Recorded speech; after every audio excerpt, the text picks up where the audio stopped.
Kia ora tātou, everybody. Bruce Harrell's my name. I'm the director of the Goodfellow Unit, and I'd like to welcome you tonight to another Pivot on COVID webinar. This is the week when it's all happened, basically. We're starting to officially see patients in primary care, and I think you've all probably had a pretty busy week, and we'll have lots of questions. We're still getting huge numbers to these things. We had 1,500 people sign up for this, so there's clearly a lot of interest here. So we've got a lot of speakers tonight, and I think you'll find them from hospital perspectives, public health perspective, and primary care perspective. And our first speaker is Dr. Doone Winnard, who's a public health physician from Counties Manukau. Over to you, Doone. Kia ora koutou, ngā mihi nui kia koutou. I will just share my screen. So just when we had the first webinar a couple of weeks ago, we briefly introduced the guidance that had been put together specifically in preparation for the fact that we know overseas one of the big issues has actually been the criticality of staffing levels due to people being cases and contacts in the Omicron outbreak. And so we briefly introduced it, said please familiarise yourself with it. The guidance is up on the ministry website. This is now kind of 2 weeks on. Some comments from conversations with particularly our PHOCD colleagues in Auckland here who've been assisting practices managing all kinds of situations previously with the previous healthcare worker guidance and now with the new Omicron guidance. So just briefly, really this is another part of the kind of guided self-management model that's been implemented. So just as our patients and whānau and communities are going to be expected to be self-registering, on the portal, self-managing, and then reaching out, actually the same kind of principle in terms of providers. And so actually schools, employers across the board are actually being expected to now assess and manage public health risk in a way that they've never had to before. The upside of that is you can respond quickly, you can minimise disruption and transmission risk. It's important not to feel kind of too threatened about the idea that this is now your job, because we are in a pivot. We're not in an elimination situation anymore. And this is about best efforts. So it's a different kind of thinking about the way that we're concentrating our efforts in terms of contact tracing. One of the things from talking with our colleagues at the public health unit is when you start thinking, and we're on the next slide just going to briefly talk about a kind of scenario literally from one of our PHO colleagues this morning, it's really important to think about infectious period at the front end of whatever you're thinking about. Was this person actually in your surgery when they were infectious? And the reminder that that's 48 hours before the onset of symptoms. Being prepared in the guidance, there's a number of points about how you can actually prepare yourself, and there's some documentation on the ministry website, some templates to just be thinking about your practice context, your environments, the way that you organise yourselves as teams, etc., so that you are able to be ready. Thinking about documentation, so for yourself in terms of being able to document what you've done, but also we just need to understand what the expectations are going to be about contact uploading, etc. The idea of kind of phone a friend. In Auckland, we're really privileged that our PHOCDs have been fantastic in terms of making themselves available. Whakarongaro also have a clinical support line. So it's that idea of kind of guided self-management. Just up there, the kind of snippet of a document with that blue line across, that's the beginning of the guidance that's online. That will become your friend. So that guidance is about both case and contact management for critical health workers. And so the important thing is this is an enabling framework. It allows you to make decisions, but there is a decision to make about criticality. So all health services are critical services, but whether the person in front of you that you're working with is actually critical at the time is a really important decision. So this is just a really common kind of scenario. A nurse who's symptomatic, stood down, testing. This nurse has actually got a brother who's positive. So before we even get to him or her being symptomatic, thinking about what kind of contact is the nurse. People worried about being a contact of a contact and working through that, which actually isn't a worry. The person tests positive. What does it mean for the other staff? What about the patients who were in that day, the waiting room, the ones who were seen? The idea of how we're going to manage that waiting room function, which has particularly still been a function of the public health unit. And questions about do other staff and patients need to know? And our understanding is no, they don't, but that's a common question. So I'm not going to go through the details, but just to say we've got scenarios like this happening, we've got guidance on the internet, and what we're saying is it's really important to read the whole guidance document because there's some really important front-end context and framing. But then what we're doing, and these will be on Health Pathways hopefully tomorrow, is basically putting together a set of, it's 3 slides, and it's your kind of, this is what you need to do. So they identify themselves, you've got a criticality decision to make, then you go down a pathway. It's a yes, no. If they answer yes, you're in this bit. If you answer no, you're in this bit. So we've got it for the situation of a staff who's been exposed. This is going to be your friend. This is the healthcare worker matrix, which hopefully some of you are already familiar with because you've used it quite a bit in terms of categorizing a workplace exposure. It looks complicated, but actually when you get used to using it, it is actually really pretty straightforward. And then we've got it for cases. And there's a definition here of what is a critical worker? How do you decide that? So this kind of resource is going to be up on the internet and available to help guide people through. I think that's probably my time up. I have got some questions that PHOCD colleagues have been fielding, and I can let you know the answers, but I think, Bruce, that's probably my time. Okay, Doone, so when you say it's going to be up, is that meaning on the Health Pathways? On Health Pathways. So we'll be doing a Med-ins out with a link to it. And just to say that the bubble also just in terms of helping people think about kind of how people fit together as well. Yeah. So Health Pathways first, and then perhaps after that call for help. Thank you, Doone. That was great. Our next 2 speakers are Dr. Chris Luey, who's the head of the Department of Infectious Disease at Waitemata, and Dr. Tim Cuffield, who many of you will be getting to know now. He's an ID physician at Middlemore Hospital. Tim has done a wonderful job tonight corralling all the hospital consultants for this session. It's a fabulous job. So over to you 2. So my name's Chris Luey. I'm one of the ID general physicians at Middlemore Hospital at Counties with Tim. And we were just asked to see if we could just talk about some of the most common questions which come to ID from primary care. And I guess overwhelmingly, the most common is, should we send this patient into hospital? There's some uncertainties about that. So I thought I'd just sort of COVID in a nutshell. I mean, COVID, it's an upper respiratory viral infection. That's what it is. We've seen all those before. And for the vast majority of people who get this, they're going to be fine. They're going to recover just as I've had any other viral URTI.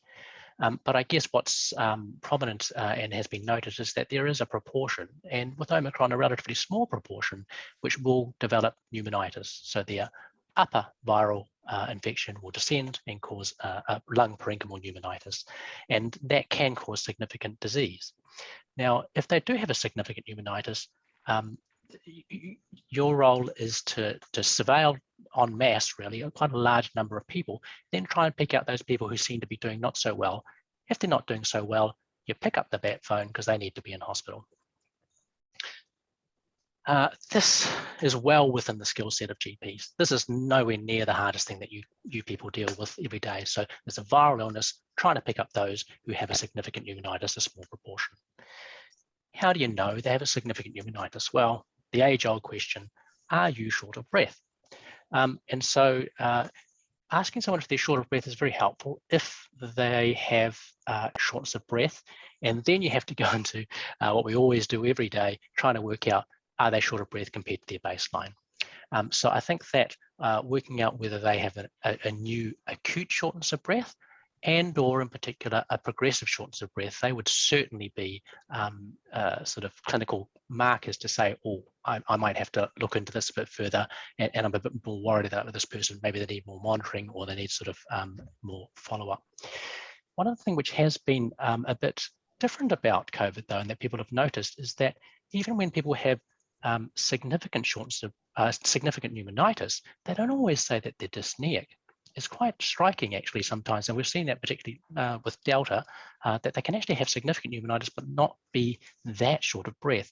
So I guess it's just to say, if that marker is there, if you get acute or progressive shortness of breath, that's a big marker to say, oh, this person may have pneumonitis, they may need hospital attention or greater monitoring.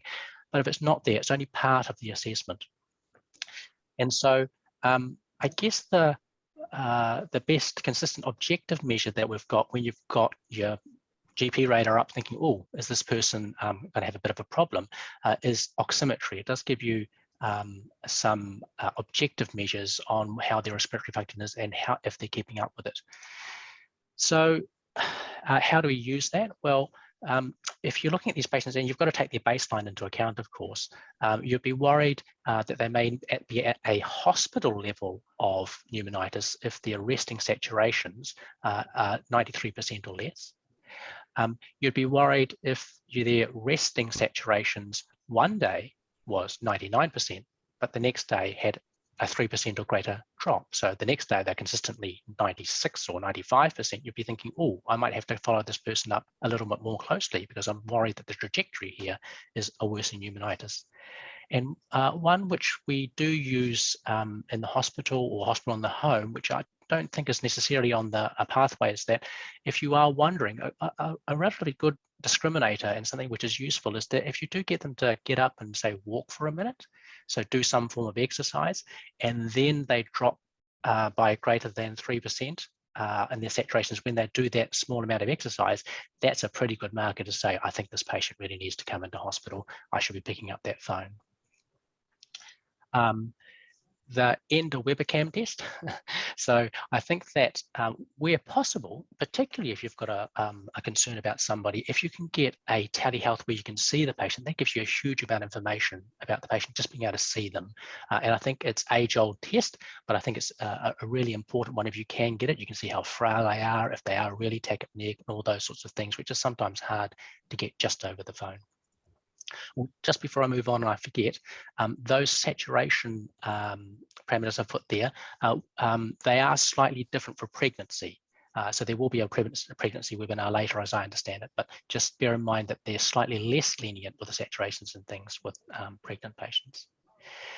And the last sort of thing to consider there is that certainly with Delta and other things like that, and there's no reason not to think it would be with Omicron, is that patients, if they're going to fall off their perch, they tend to fall off their perch around about day 7, give or take a few days.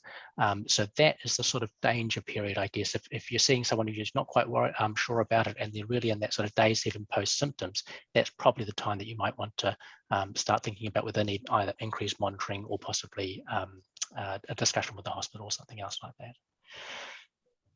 That's all I've really going to say from a presentation point of view. And obviously it'll depend on where you are in the country, but certainly the ID departments and I'm sure colleagues around the country are very happy for this new disease that nobody's seen before, to take the questions about the curly stuff, the things that people don't know about, the things that we probably don't necessarily know about, but can make an expert guest opinion, if you like, to try and help out in a collegial sort of way. So I think that's what we're here for. And we certainly, what I've really enjoyed in terms of COVID is trying to bring people together. And this is the fantastic sort of thing, is to really make sure that everyone feels that they're going through this together and that you don't have to do this in isolation. And I think I'll stop there for you, Bruce. Okay, and Tim? Yeah, nothing formal to add. Just echo Chris's sentiments that we're here to help, and that's sort of part of why we're both here tonight, is to help answer any questions that might come up. The only other thing I'd just like to comment on, while we find exertional hypoxia, so assessing how much people desaturate when you push them, really useful when you're trying to decide when people are coming into hospital and things. I mean, it can provide really useful information if a patient sort of says, hey, I'm okay, but then, when I walk around with this thing on my finger, it drops quite a lot. Is that a normal thing? You say, oh, that sounds a bit dodgy. But we generally would advise against doing it over the phone for people who sound quite breathless or are already a bit hypoxic, because you sort of want to be able to catch them if you push them too hard. You want to be there with them. So not a routine part of information gathering or risk stratification, but can sometimes provide additional information. Great, thanks, Tim. Our next speaker is Syed Hussain. He's a respiratory physician at ADHB and a sleep physician. Over to you, Syed. Good evening. Sorry, I don't have any slides, but I'm gonna just share some experiences and tips how to manage common respiratory diseases. Now, I have to say that there's nothing to be worried about your common COPD asthma patients that you see in your clinic, because you would manage them in Omicron as you would usually do in general situations. As we have seen so far, it seems to go down into the lung less than the Delta variant. But as with any viral illnesses like flu or RSV or rhinovirus, you can get an exacerbation of your airways disease with Omicron. Few points. One is that if they come to see you, just make sure that they are not having an exacerbation, increased in breathlessness, increase in their sputum production or coughing more. And if you have a baseline oxygen level for them, remember their baseline may not be 93 or 94. So they may have a baseline which is far lower than your general patients who don't have airways disease. If they are on inhaled corticosteroid or you have been treating them with oral corticosteroid for an exacerbation, please do not stop them. They should continue with it. For your asthma patients, they will mostly be on inhaled medication, especially corticosteroid and long-acting beta agonists. Make sure they continue their medications regularly, and those who are not at their best in following regular medication, it's a good time to emphasize them to use it. If you've got a patient who's got bronchiectasis and they've come in to see you, make sure they do their chest clearance regularly, because that's quite important. If they get the infection, that's gonna make things worse, and regular sputum clearance is the mainstay of their management. Those who you think get recurrent infections or exacerbations, I would suggest that if you feel safe to provide them some backup medication with antibiotic and prednisone with their action plan, and make sure that if they do use them, to get in touch with you within 48 hours, because they may not have the resources if they get unwell to come to you or go to a pharmacy to get the medication during this time. The other thing is use of nebulizers in your airways disease patient. Please, we would prefer using inhaler through a spacer, especially for COPD patients who would have a lot of other comorbidities. Nebulizers can be harmful with their sympathetic effect. So use spacer with inhaler, that will reduce your risk. Just one caveat, you think that aerosol generating procedures need PPE, but remember, if you're seeing a patient with cough, they're probably more likely to spread the virus than using a nebulizer. So be careful, be diligent with your PPE. I think that's all I have to say. I'll pass it on to Margaret. Our next speaker is Dr. Margaret Wilsher. She's the Chief Medical Officer at ADHB and a respiratory physician also. Margaret, over to you. Kia ora koutou, and I'm just dovetailing in with Syed because I'm an ILD physician, and patients with ILD were particularly vulnerable with the earlier variants of Omicron. They don't appear to be quite so vulnerable, the earlier variants of COVID, I should say, they don't appear to be quite so vulnerable with Omicron if they're vaccinated.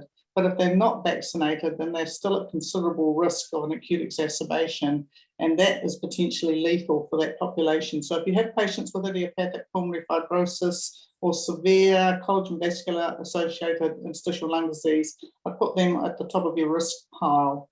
In respect of Chris's talk on identifying pneumonitis with Omicron is much less common than it was with Delta, and our Australian colleagues attest to that. But the patients who are most at risk are still the unvaccinated. So I put that as the single biggest risk factor. And an unvaccinated patient who becomes hypoxemic really should be a concern. Just a point about oximeters, there's lots of them on the market. They're mostly reliable. We can't give you the brand of the best one to buy. There was a question about that. Just remember, they do have a 2% variation, measurement variation. So you need a number of measurements to get a baseline for the well setting, and then several measurements to be sure about hypoxemia developing. And patients must remember that their hands should be warm and well perfused. If they've got cold hands and poor circulation, which is common in the frail elderly, then the measurement might not be that reliable. But I support Syed. This seems to be largely an upper respiratory tract infection for the vast majority of patients, and they should be managed just as you would do for any other acute exacerbation in someone with chronic lung disease. Just on the upside, there may be some more community treatments coming to you in the form of the oral antivirals. Pharmac is out of consultation at the moment on the criteria for community prescription of those, and I'm sure once Pharmac's made up its mind, you'll all be advised. But these will be largely reserved for people who are immunosuppressed, who are unvaccinated and either Māori, elderly, or have comorbidity, or who are vaccinated and have multiple reasons that they would be at risk. So hopefully something on the horizon. Sadly, probably when we're on the downside of the outbreak, not on the upsurge upwards. So fingers crossed you'll get something eventually. And Margaret, before we went on to air, you were saying, you're explaining why you think there's nobody in intensive care at the moment? Well, they're not really getting pneumonitis to the same effect. Remember that we've been 6 months behind the rest of the world and seen the hospital impact of COVID, and our mortality statistics are much better than the Northern Hemisphere, because by the time we really had a lot of patients with Delta, we had good experience with dexamethasone, with tocilizumab, now baricitinib. So we've got the drugs that we can use in the hospital setting that do mitigate the risk of going to ICU. Now, that's not to say they're miracle cures. Of course, they're not, particularly for our unvaccinated patients with comorbidities, and particularly for Māori and Pasifika. But I have reason to be relatively optimistic, because we're on the upsweep of the epi curve, and we've got no one in ICU in the northern region as I speak. Well, certainly before I came on this conference. Margaret, do you want to touch on the inhaled corticosteroid? Yes, there was, and Doone can speak to this as well. There were, as some of you will know, 2 trials published a few months ago, both out of the Northern Hemisphere, both underpowered in terms of really determining efficacy of inhaled corticosteroids in a community setting. Both trials were designed to try and see whether or not inhaled corticosteroids delivered early in the course of the disease would prevent deterioration and hospital admission. There's certainly a very strong efficacy signal, but not that we were confident enough to recommend these wholesale. However, we did say that for the MIQ setting, where there were a number of vulnerable patients, inhaled corticosteroids could be considered. At the very least, they're not harmful in a 10 to 14-day course. So I think there's no data for Omicron. So I think, if your patient is, you think, marginally at risk and these are safe to give, you could give them without harm. Tim's going to say something. I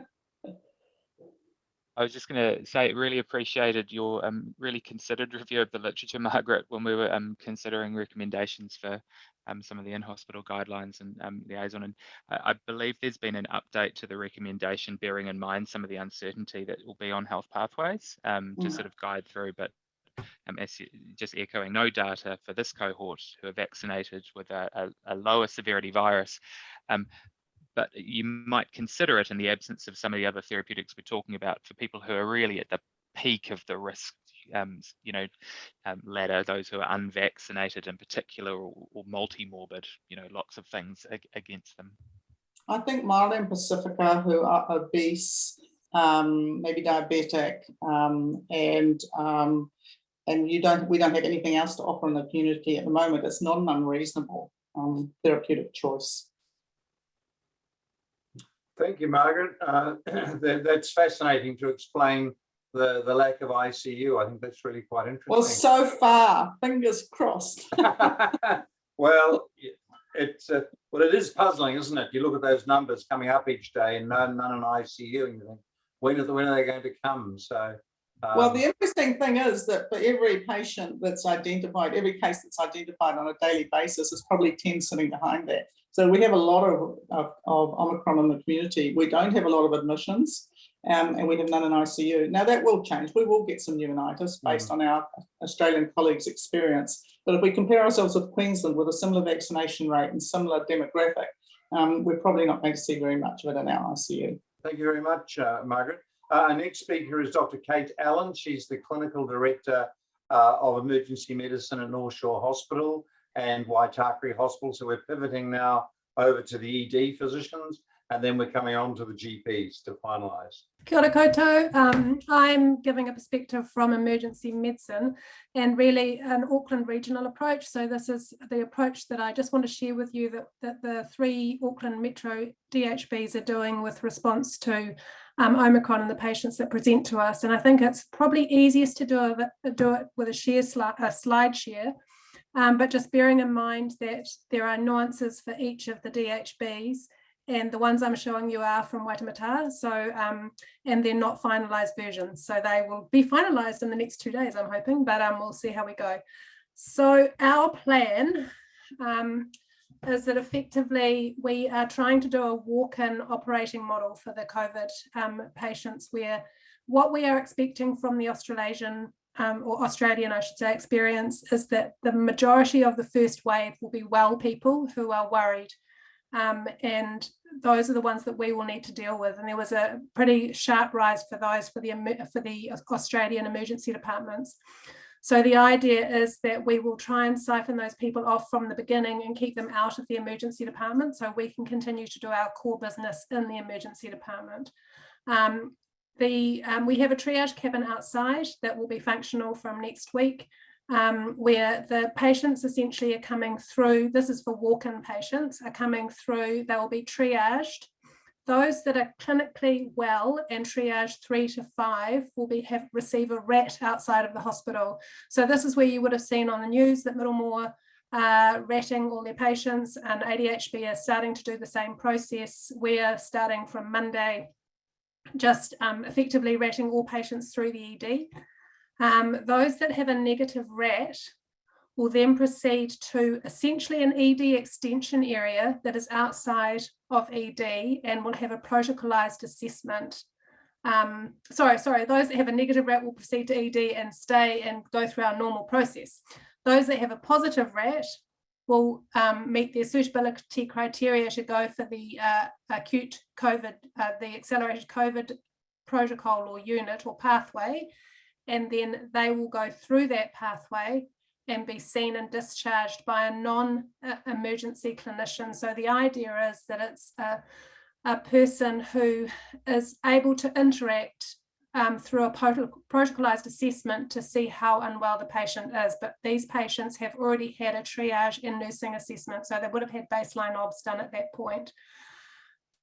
The eligibility criteria are pretty strict, so we're really trying to just capture those that have an acute respiratory illness that's very respiratory.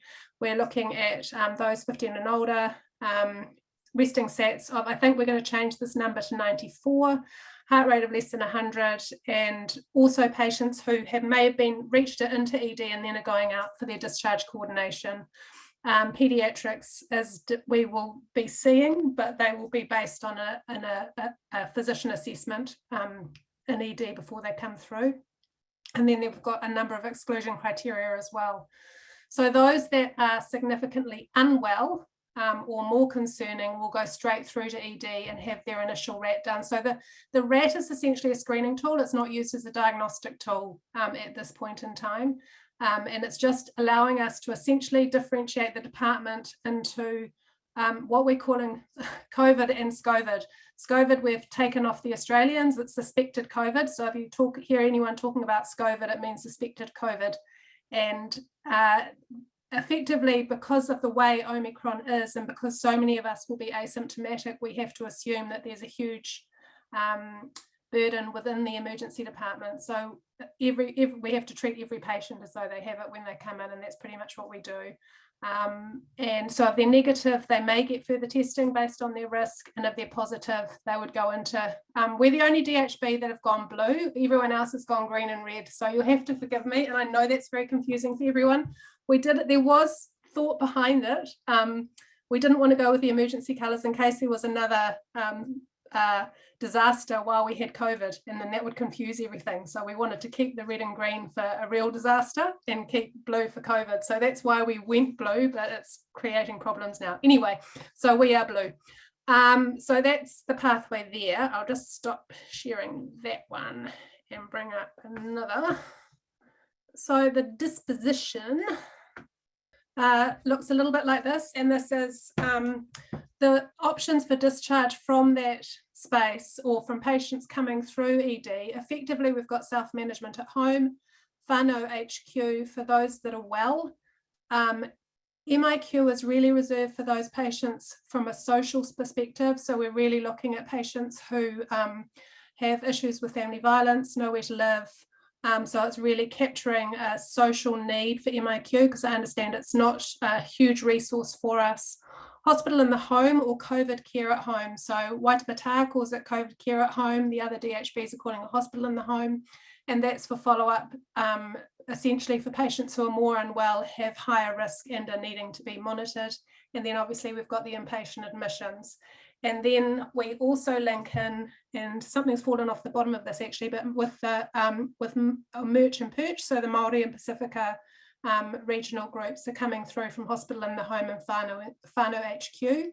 So if a patient comes through whānau HQ and they deteriorate, if a patient goes through hospital in the home, when they're well enough, they get discharged to whānau HQ to be followed up. So there's quite a nice wraparound process that will work really well if it's not overwhelmed. And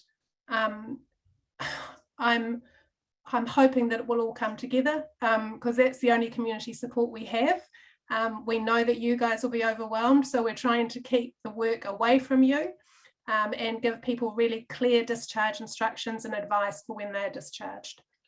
The last thing I will do very quickly is just share this one here, which is once again a Waitemata document.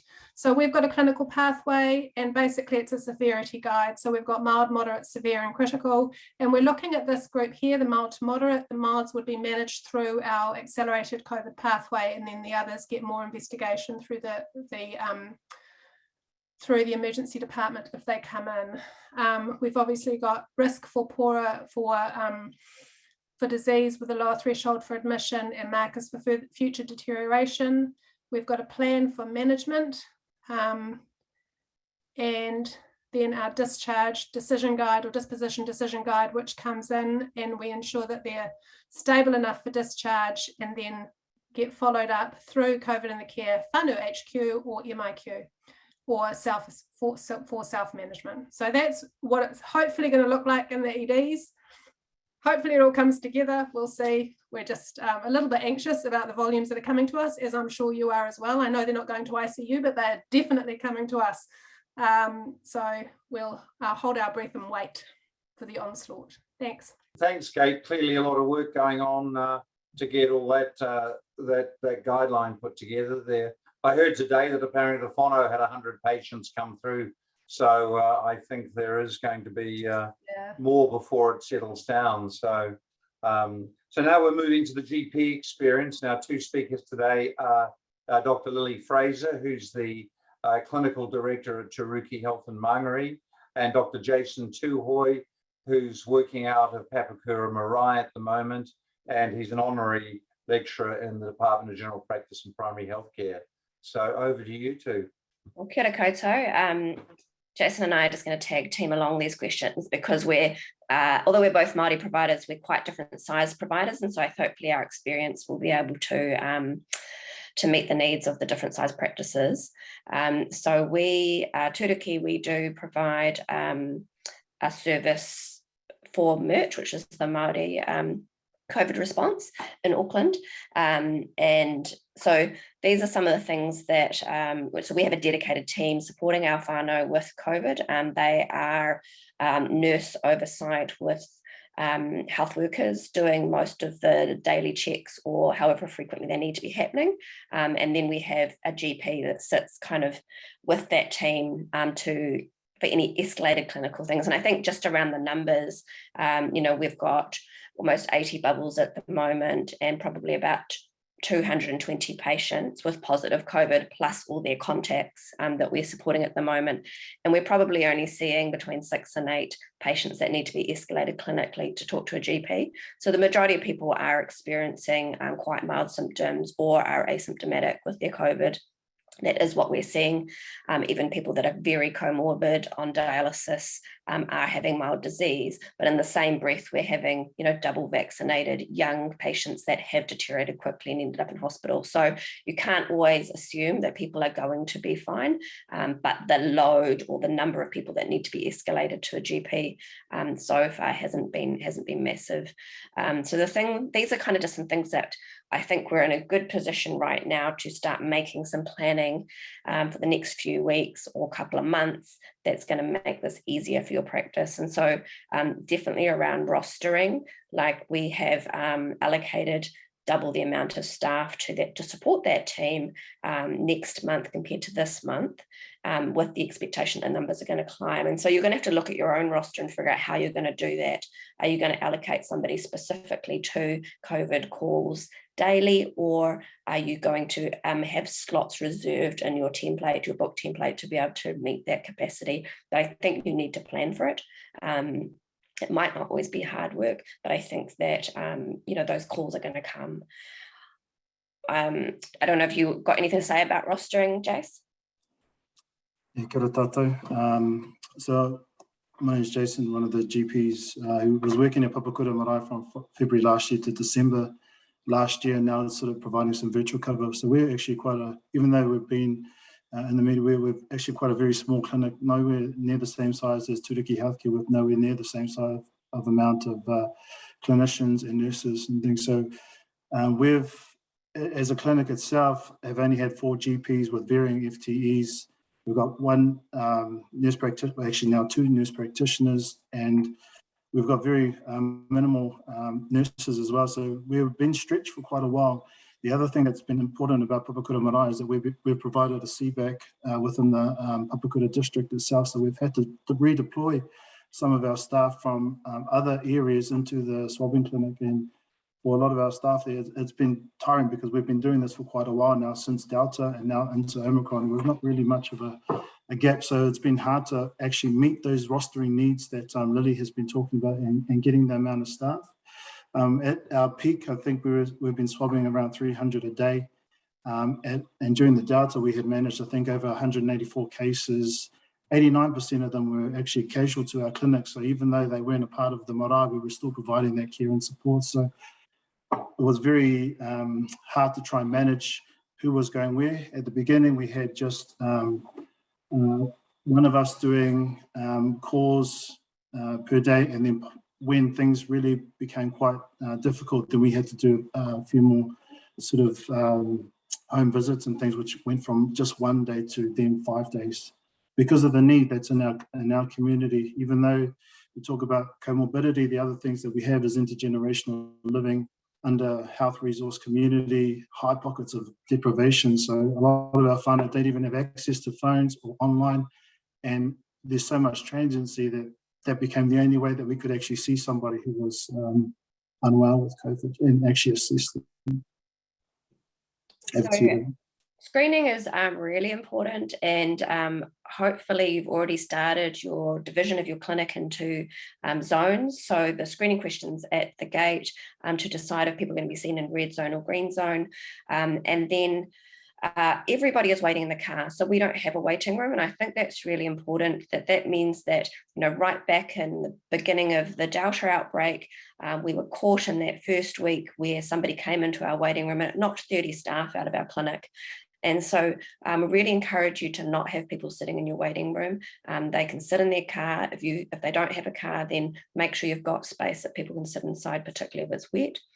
But then what we're going to introduce, because we're already experiencing an increase in call volume coming through the hub to talk to the nurse or to talk to the GP, is that we are going to introduce, as people get sicker, that there are higher numbers of people who are sick, we're going to introduce questions that our phone reception take in around, do you have chest pain? Are you feeling short of breath, or are you worried that you might need to go to hospital, and have them prioritised on the phone queue to be able to speak to a doctor quite smartly, so that that assessment can be made, so that they're not sitting in a queue of people waiting for a call back that could be 6 hours long.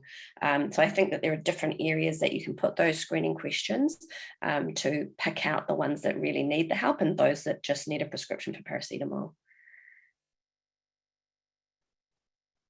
I've got nothing to add to that one. You covered that one well, didn't you? Okay, so I think virtual is really important. I think in GP we're in a really good position that even if we get COVID, so I actually had COVID last year, and I worked the whole way through because I didn't feel sick really at all, and so I'd managed to do all my consultations virtually at home.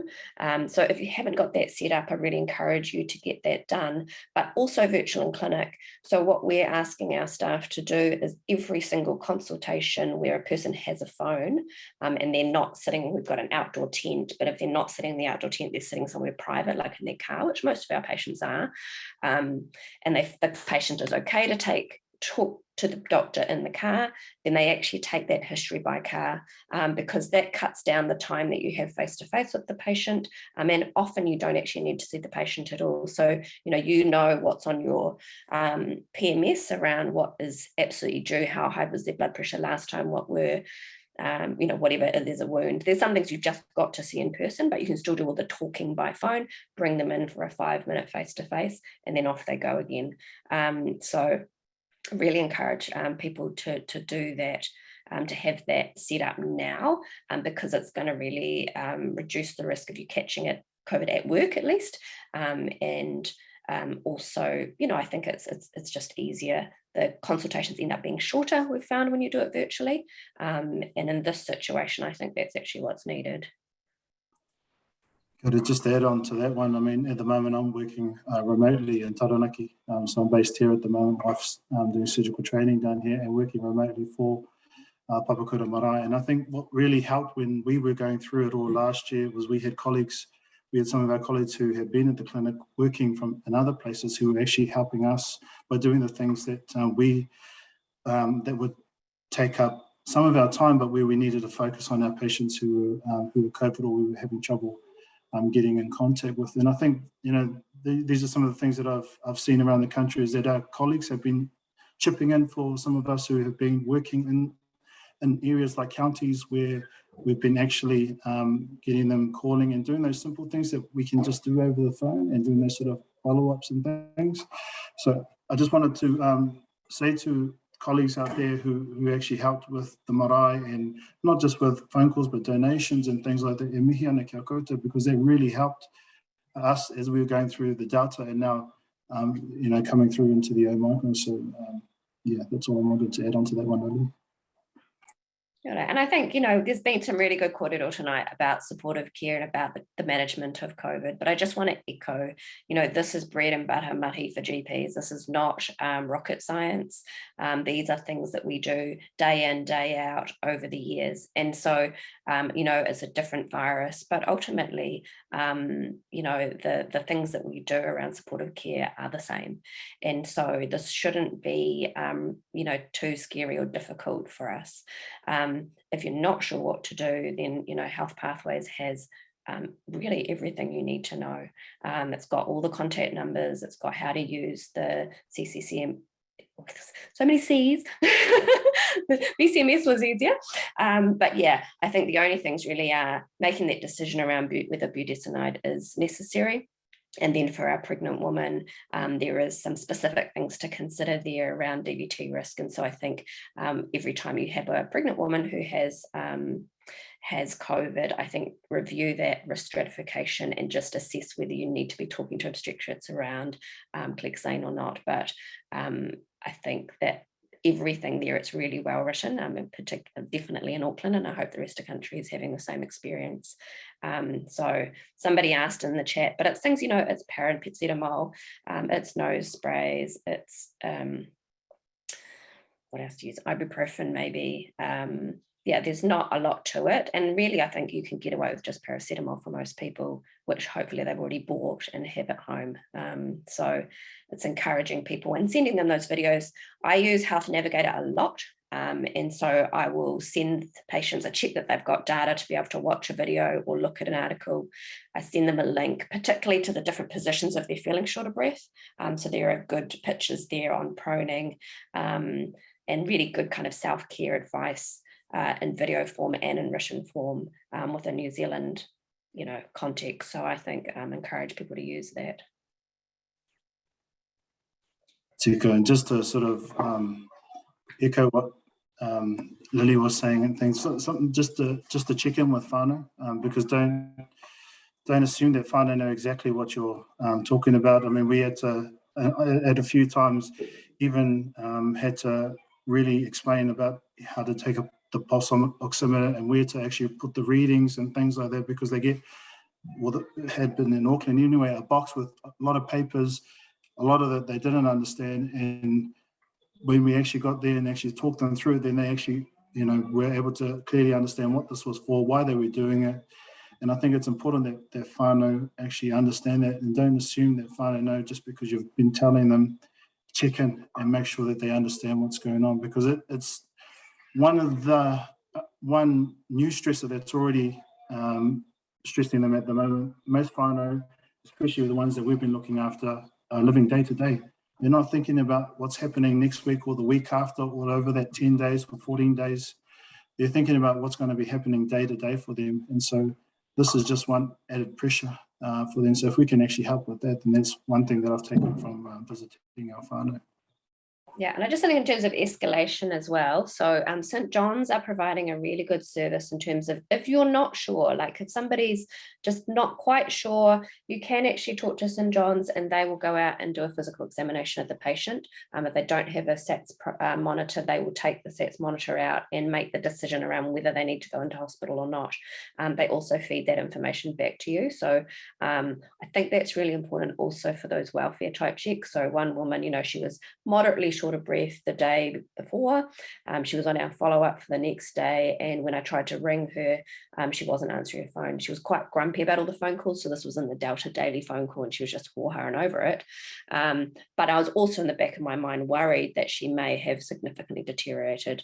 I was hopeful that her partner would actually reach out, but I couldn't guarantee that.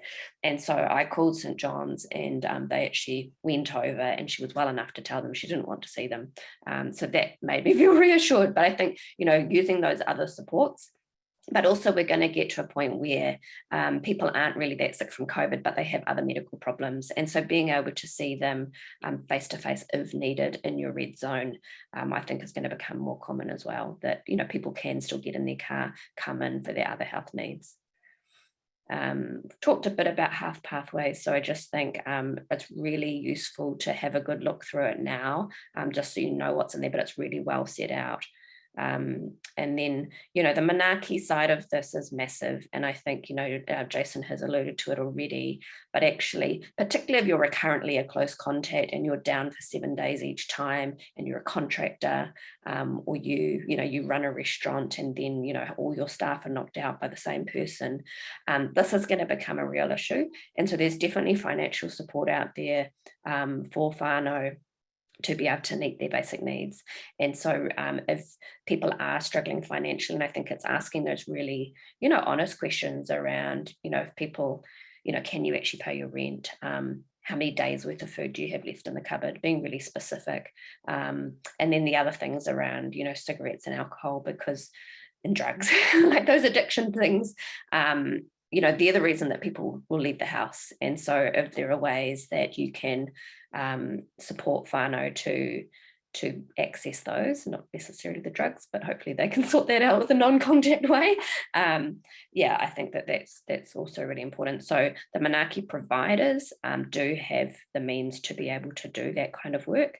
And then it's also Manaaki in terms of the patient's well-being, and for some whānau this is going to be really stressful. For others, they've kind of at that point where it's like this is just part of what we have to experience in this pandemic. So I think checking in on how people's stress levels are, because not everybody has received that message that Omicron may be milder for them.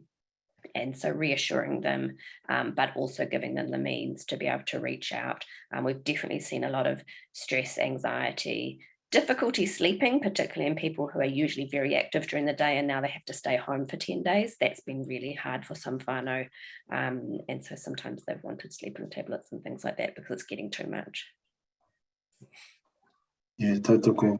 Lily, that's been especially the issue with us at Papakura Marae, with a lot of our whānau who have all those needs and who have had those needs before COVID came along and into their whānau and into their household. There were issues there before then, and now this has just exacerbated a whole lot more. So, you know, just checking in with whānau and making sure, like Luey said, that, you know, they have enough kai and they have those supports and they have access to financial aid.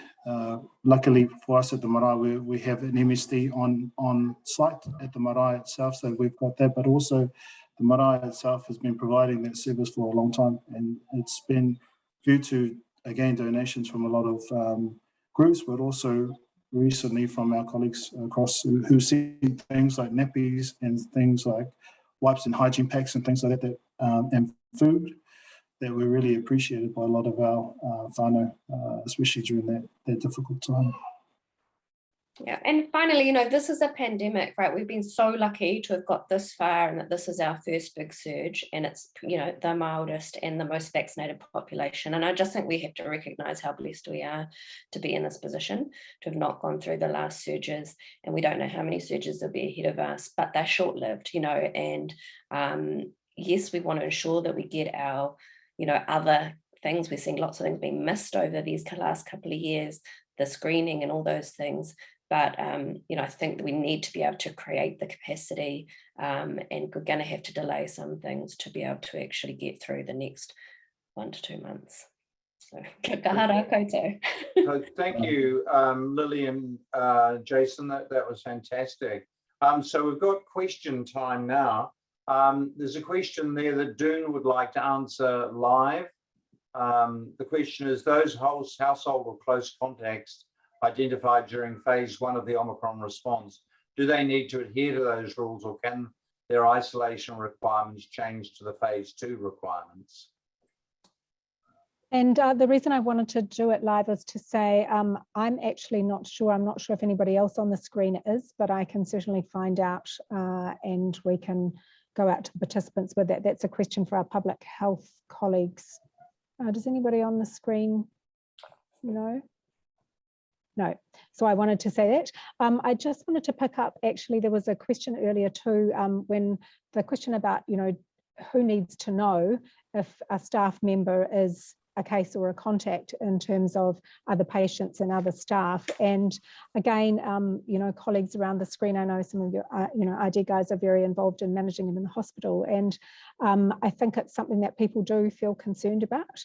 And my understanding is that the person themselves, it's a confidential health matter, but there is the issue of actually the contact tracing, kind of, as somebody said in the question, don't the patients need to know that they've been exposed to somebody who was a positive case. So one of the things going forward is how we manage that waiting room exposure, whether, or waiting room, for instance, if it's a receptionist who's sitting in that space, or the, you know, the patients who are seen by the practitioner. And that's where the, you know, coming back to the basic stuff about actually good masking practice and making sure that people are wearing their masks well and doing all their hand hygiene and things is actually really important in terms of protecting everybody in that situation.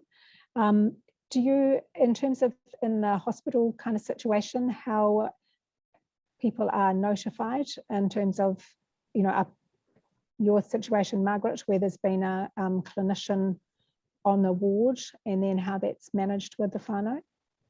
We're kind of working through that at the moment because we've just been through some 2 big exposure events, as you know, and it's not always the people who you think are the people at risk, those on the ward, for example. It's those who visited or walked through, or it's the staff members being on the lift on the way up to the ward.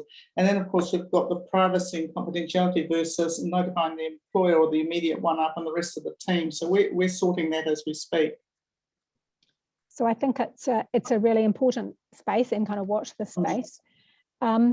The other thing, I just wanted to pick up a couple of comments, if I may, when Lily was talking, early on, the kind of, the clinic was knocked out by exposures. And I think, just to be really reassuring to people that that was an early experience, which isn't being repeated now, and that's where the healthcare worker, the matrix that I put up, and, good masking practice, and it doesn't have to be N95. So just actually, there was an article in New Zealand Doctor basically saying, because I ignored all the advice and wore N95s, it saved my practice. Actually, what really would save the practice is the good application of that mask, ordinary masking, and then using the matrix. So I think it's really important to understand we've learned a lot. As you've said, Lily, we've all, we've come through a lot and we've learned a lot, and the systems learned a lot about how we respond. And so actually using the tools that we've got is really important, and that's going to be really important to keep everybody working in this space. And just in terms of the healthcare worker exposure, the fact that it is about risk trade-off. So this idea of, do people need to know, for instance, if the person who's a case, who then is asymptomatic and RAT negative and coming back to work at day 6 because they're a critical health worker, how about the person working next to them? And this idea that actually, it's safer for the team to have that person there and be able to deliver safe care together than it is to have that person not there when actually they're quite well, and by the time they're, got 2 RATs negative and stuff. So there's a lot of this, us thinking about how we work through with staff what this is actually going to mean as a team. So I think that's the kind of thing, again, in terms of the preparedness, really important to think about, because it's happening already all over the place in terms of teams within hospitals and within primary care. I've got a question here for the panel. Will patients be sent a clearance letter from PHU when we do the final check, or is this done by the GP? Sorry, just repeat the question for me, Bruce. Okay, I've just... Actually, I think Sam Gregory, it was about whether there's going to be clearance letters from Ministry of Health, and Sam was saying we're getting some clarity. So look, I've just dived into, I was off looking at the COVID case bubble chart, which actually talks to this, and we're going to send this out tomorrow. So from now on in, it's self-clearance after 10 days. And we'll talk about the day 0. The day 0 starts if you're asymptomatic when you have been swabbed or tested, or if you're symptomatic at day of onset of symptoms. So if you test on day 3 of your symptoms, you count back 3 days to start your 10-day isolation period. And there's no requirement around having to be symptom-free for 72 hours before you're discharged, self-discharged. So I think it is really important that this is a bit of a changing feast. And one of the things that I think is really important and speaks to some of the stuff actually Jason and Lily were talking about too, in terms of the socioeconomic impacts of households, and the situation we've had in the past where we've gone from the case and then the contact, and then somebody else becomes positive and the contact's all reset, and we have whānau who've had 45 days of rolling stuff. That's all been changed. So now it is actually the case's isolation period is the whole household has the same day 0. And so this is all going to be explained, but it's a really important change, and it's about actually trying to prevent those kind of situations. And I think my understanding is it's because we're saying also that infectivity, you'd expect the cases to be happening early in the household if they're going to be, because of the high transmissibility. But it's quite a big change and a really positive one for our whānau. Tim, there was a question there about a sitting and standing test, or one of the respiratory or ED physicians. Tim answered it, but I just wonder whether that's worth a more general discussion. Sure. I mean, so the 1 minute sit to stand test, and Margaret will correct me, but it's been validated in interstitial lung diseases prior to the COVID rollout. It was introduced in the UK. We started using it in London fairly early on to pick up pneumonitis that was there that wasn't radiographically apparent, to try and see, this is before vaccination, this is in the bad old days, who was going to tip over first? You know, this person whose saturations are okay, everyone's coughing, everyone's sick, who is actually on the slope already to deterioration? And so we'd get people charging up and, you know, sitting up and down out of chairs, trying to see whether or not we could induce hypoxia. And it's been not great evidence around it, but it's a useful test for making that decision with people in front of you in ED, or, you know, this person's sick. Are they sick enough to bring into hospital even though their sats are currently okay? And so from that perspective, it's a tool that's used in emergency departments, and it's used, I think it's in some of the St. John's algorithms, but it's not really a test which is appropriate to do down the phone, you know, because if you say, okay, go as hard as you can, and someone gets hypoxic and passes out and you're not there to help them, it's a bad look, right? And the sort of people who you're wanting to do it on are already really quite sick. You know they're sick, and you just want to confirm whether or not they need to come in for close monitoring in hospital. So it's more for use in that I think this person's on the borderline for coming into hospital, rather than, oh, how sick are they over the end of the phone type assessment. It's sort of how we've been using it. And that's why you'll see it in some of the emergency department guidance and in the St. John's, but not so much in the health pathways. I think the bottom line is, if you're concerned about exercise-induced hypoxemia, and it doesn't need to be sitting and standing for a minute, I mean, a flight of stairs or even a walk down the corridor, just send them in or call us. It won't be common, as it was in Delta and the earlier variants, and we'll be happy to see these people. Just to add into that, if you are worried about someone and they're known to the respiratory services like ILD or cystic fibrosis or COPD bronchiectasis who have been seen in clinic, please do call, because the on-call physicians usually carry the phone from 8 to 5. So that's your working time. So please do call. A question here from about any palliative care experience from the panel.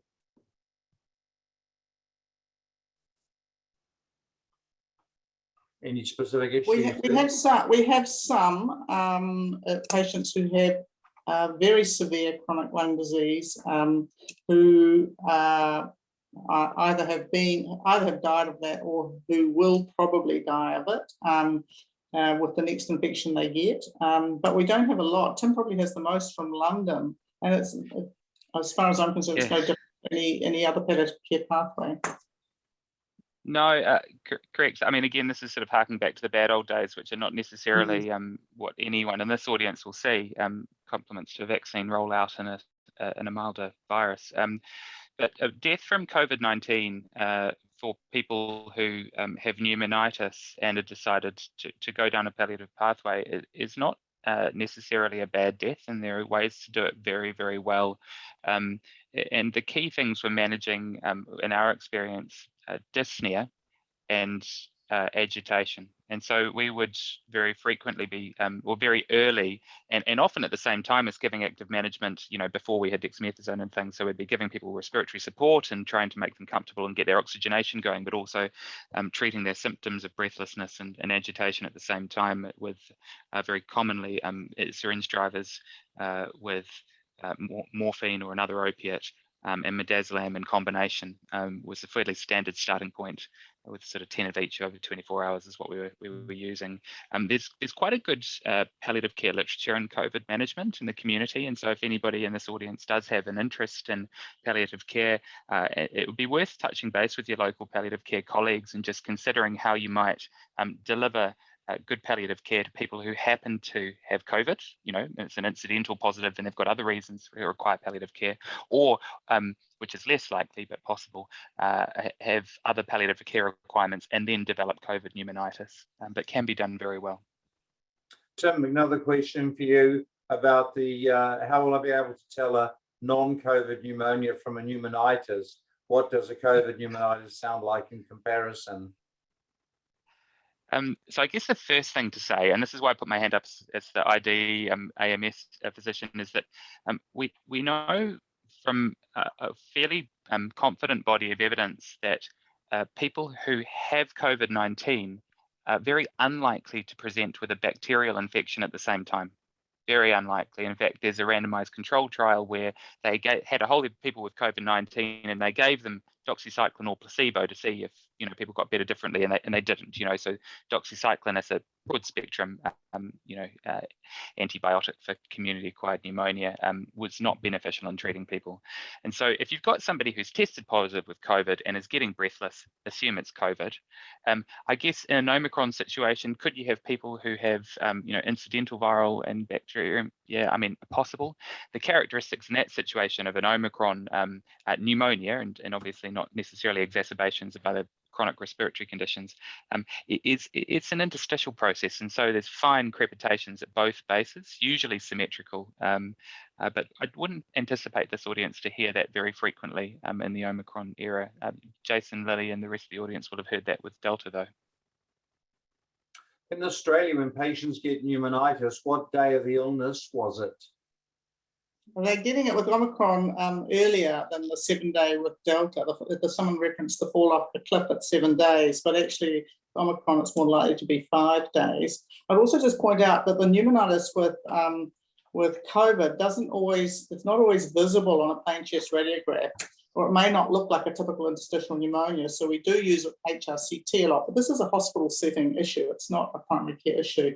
And I don't think we're going to see it commonly. And it wasn't talked about before, but of our current inpatients, usually around half, if not more, with Omicron, and because they've got something else plus Omicron. They've not been admitted because of Omicron. So when you see the statistics about hospital admissions or hospital numbers, be circumspect, because a lot of those people are there for something else, having a baby, or they've fractured an arm, or they've got an acute belly. Okay. So, other questions here. How can we change day 0 to day of first symptom within CCM? Also, how do we set with CCM the earliest release date? I tried today and it didn't allow it. The section was read only. Anyone got an answer to that?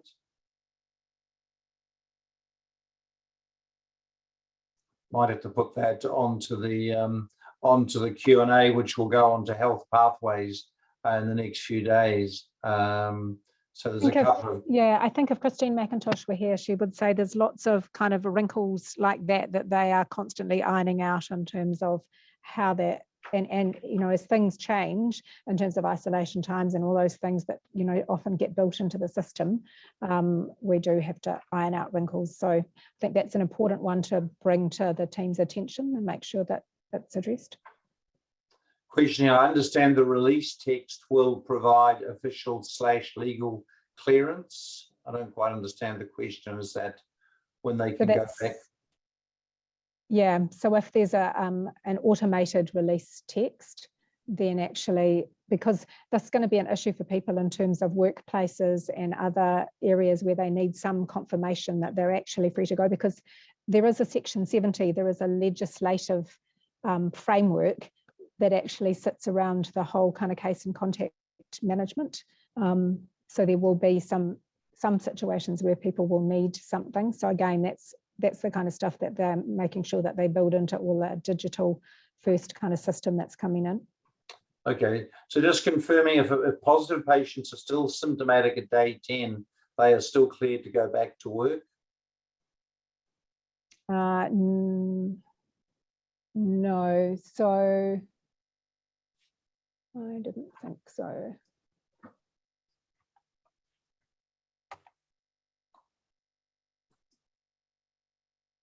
You guys in the hospital might, but my understanding is that you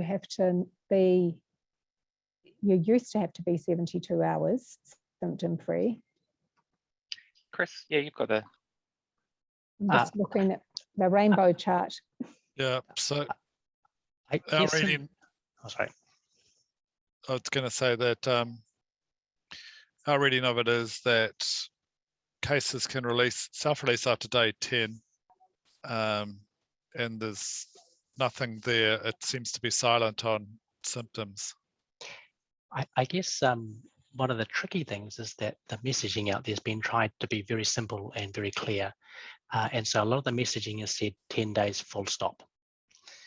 Now, if we're in the hospital, though, what we know is that the evidence in infectivity is related to severity of disease, and there is a relation also to immunocompromise. So I guess it's somewhat more nuanced for the patients who end up in hospital with COVID disease severe enough for them to be in hospital for their COVID. And so I guess one of the things from our point of view is that when we discharge people from the hospital, we may well be giving them a clearance period which is longer than 10 days.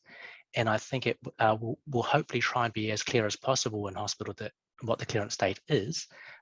But I guess it's not quite as didactic as that. In terms of symptoms, we know that some symptoms last for a very long time.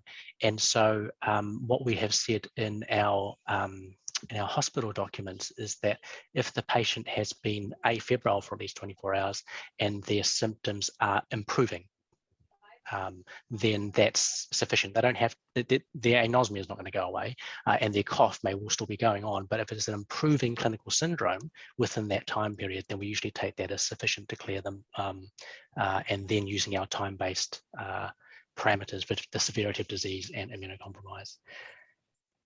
Certainly for the contact release, it is providing there's no new or worsening symptoms, and the negative test at whichever day, if they're releasing at 7 days and it's a 5-day test, or 10 days and it's a day 8 test.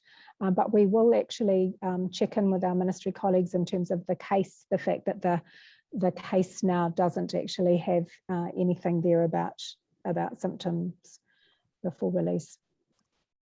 Yes, so just to say, sorry, sorry, just to make sure we say that for cases who have actually had infection, there's no test involved in the release. There's no piece at the, I think Doone was talking about some exposure cases. Contacts, yeah. So there's no PCR or rat testing or anything like that involved in the recovery of infectiousness of confirmed cases. And that's something we've had questions through, just really important in terms of we've had GPs contacting us because employers are demanding some kind of negative test before the person comes back to work, and being able to work that through is really important.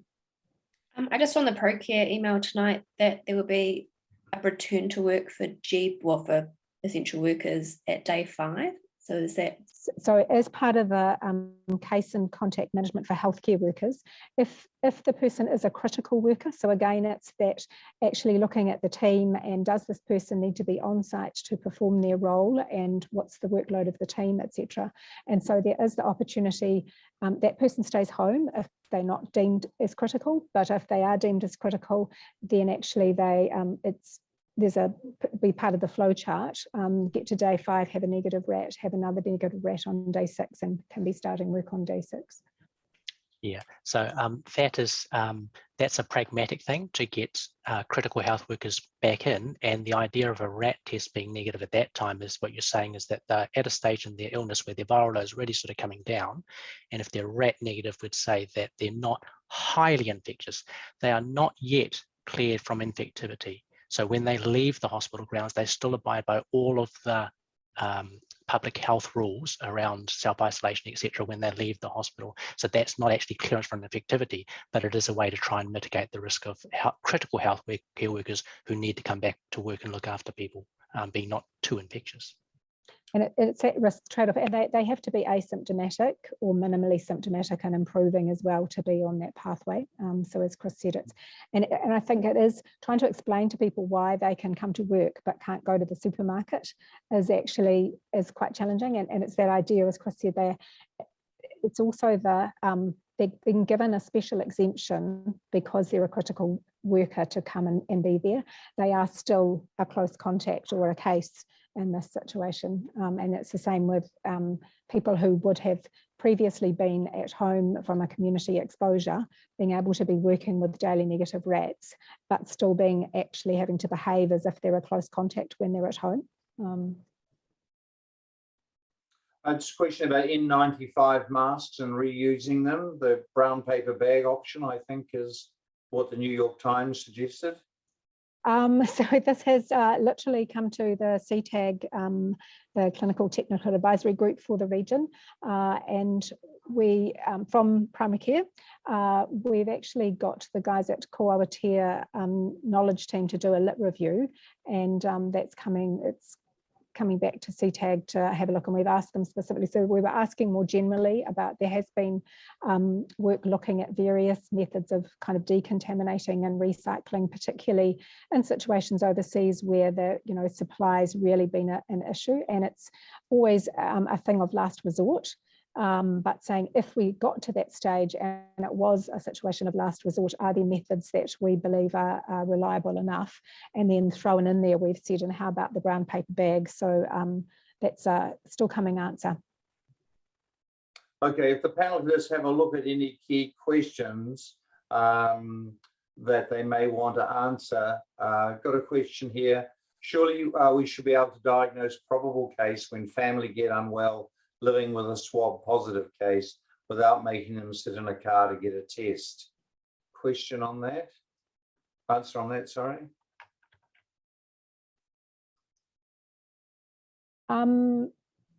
My understanding, I think again, Stuart, this is one we've been chasing up with our ministry colleagues. The rainbow chart sitting in front of me says to me that actually in that situation, so this is a household contact with symptoms at any stage in that isolation, is a probable case, no test required. But we have had other people say, oh no, at this point they still do require a test, so we're confirming that. Yes, if I could just, I mean, that is some advice we've received from part of the ministry this week, but we're just checking on that. Tim, I think, did you want to add something to that? Oh, look, no, I completely support. I think, with these tricky shifting times, we all want to be getting clearer information about what we should be doing at any particular moment, and that it might change, and we all know it's going to change a little bit as we get busier and busier through the surge.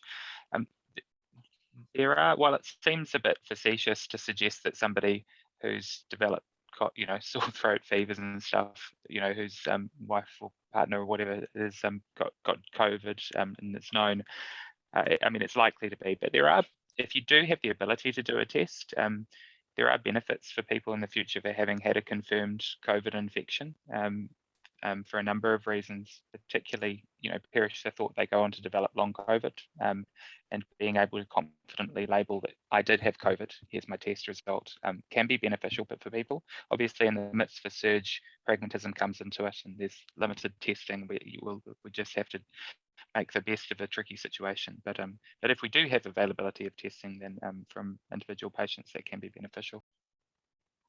Any advice on how long you should wear the same surgical mask in a green stream, e.g. a morning session?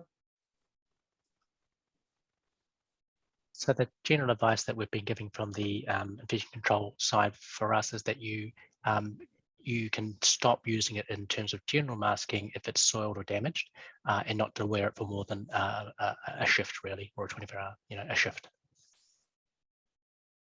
And then throw away? Yeah, throw it away. Yep. Yep. Okay. Bruce, can I just talk to something that's come up today, and that is that the advice out of Whakarongarau with regards to the day zero has been a little bit misleading, and they've corrected that. So what's been happening is that they've been advising patients that day zero starts from when they receive their result. And so they've now corrected their algorithm to read that day zero starts from the date of the test. And that's had quite an impact on people, because the patients have come back to practices to say what's happening here, and then the practices have been ringing up Whakarongarau as well. And so I think we've sorted that out, but it is quite clear it is day zero from the date of the test. This is for asymptomatic. Yeah. So if you're symptomatic, you count back to the first day of symptoms. Question here about community support. Some clinics have access to Awhiora, community support workers, free walk alongside support for up to 12 weeks. Should they go, is that an option, or should they be going through the central system?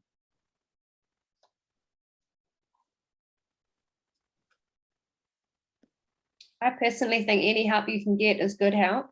And so if they have capacity to help with everything that, you know, otherwise the Manaaki service would help with, then I think use it, because the Manaaki services are going to be overwhelmed.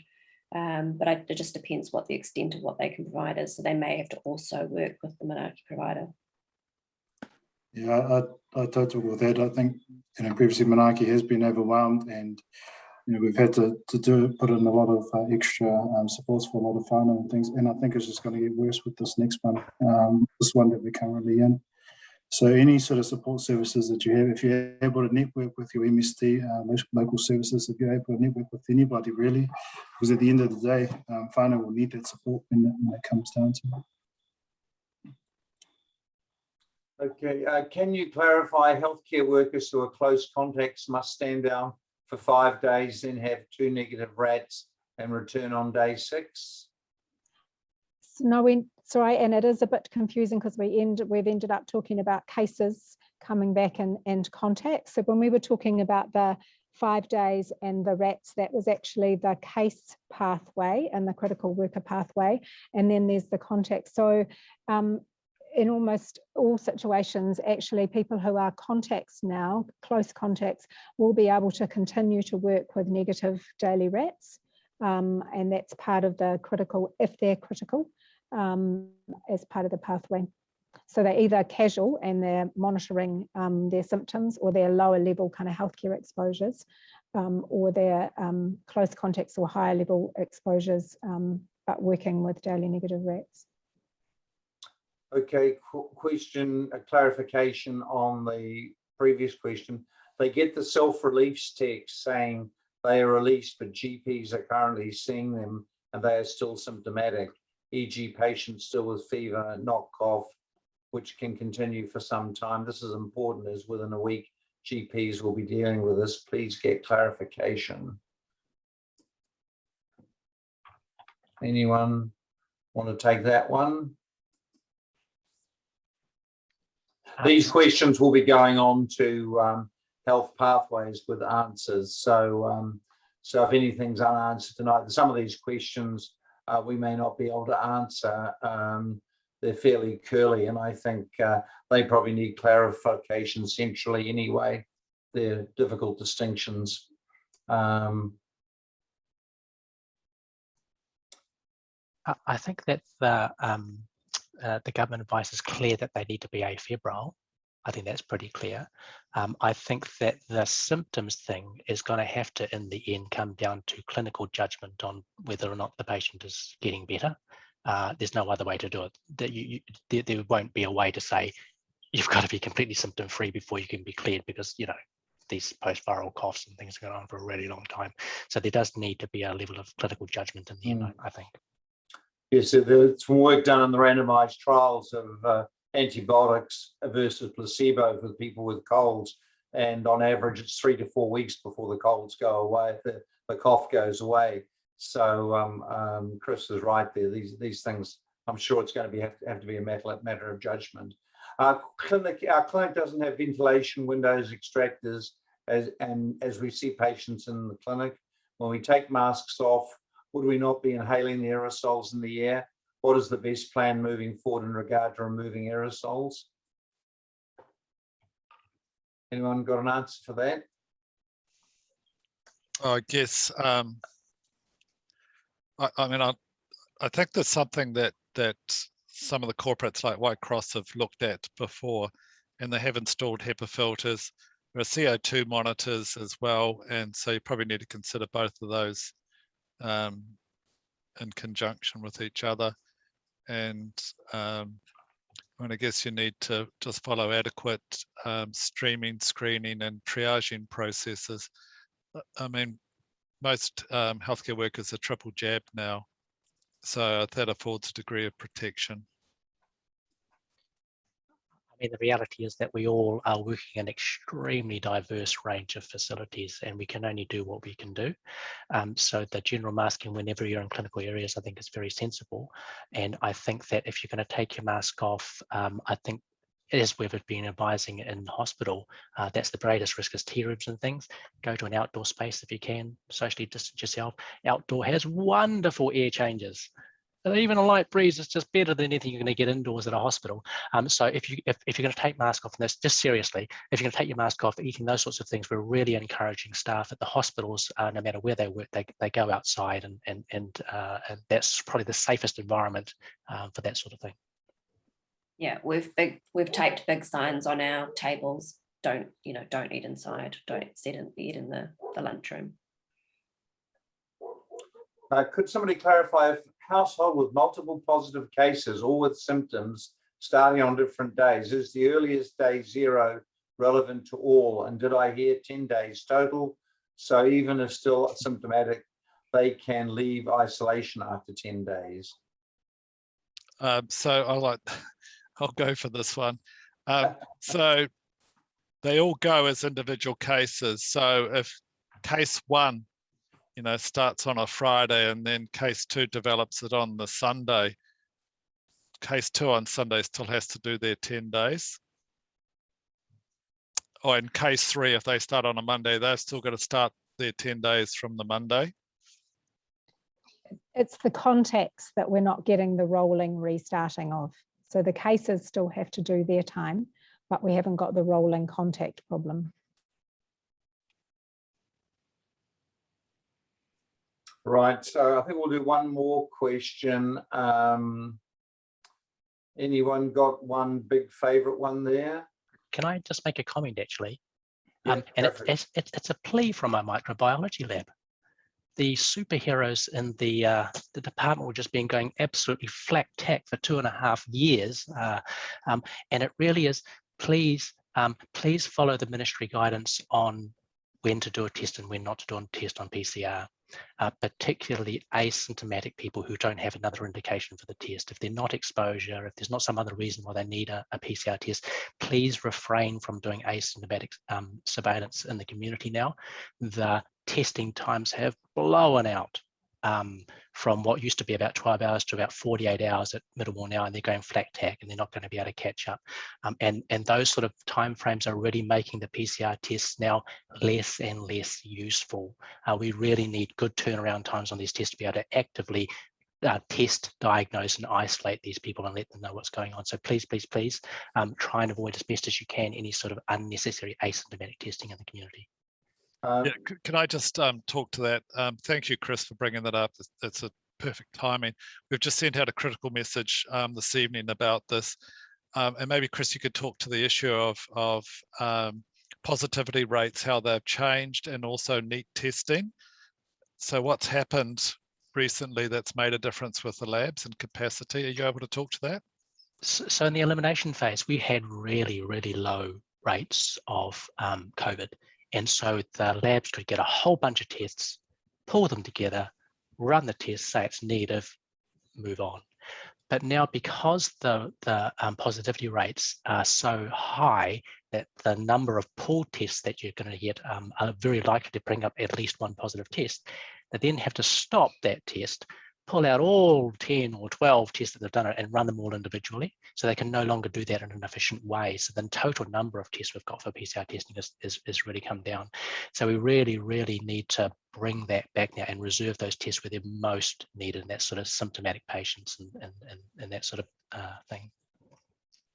Okay, well, I think we'll call it a halt here. These questions will be going on to Health Pathways. And I'd just like to thank our speakers tonight for taking the time out. Thank you to the audience. We had a nice comment there from Dr. Calder saying it's been makes him feel like he's not alone. So I think that's something to remember, that we are all in this together. Thank you very much, and lovely to see you all online. And I think we'll be having another one next week. So there'll be more of these. So thank you very much. Good night, everybody.